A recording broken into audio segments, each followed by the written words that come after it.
Hello, my name is Mike Driscoll, and today I wanted to share with you a neat Python tip.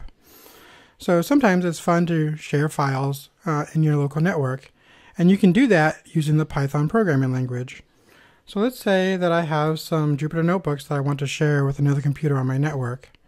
It's in my Documents folder, YouTube Notebooks. Let's just do a pwd so I can show you that I'm in where I think I am. We'll do an ls to show that I want to serve up these 4 files. And to actually serve up these files, you can just do python3-m http server, and then you can specify a port number, or you can just go with the default 8000. Now it's serving it on localhost. So if we jump over here to my to my web browser, we can see that now we are serving up those files and any folders that happen to be in that location as well. Why is this useful? It makes it easy to transfer files across my network, for one thing.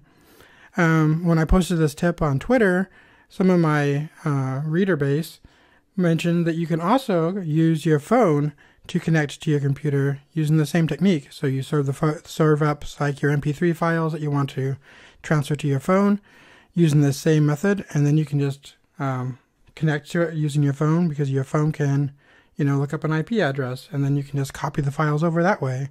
Or, you can just write a script and basically use something similar to copy the files over. Either way, I thought that was a cool tip and a neat way to transfer files between machines on your local network as well as your phone. Anyway, give it a try and let me know what you end up doing with this neat tip in your own life. Thanks so much for watching, and I hope you'll tune in next time.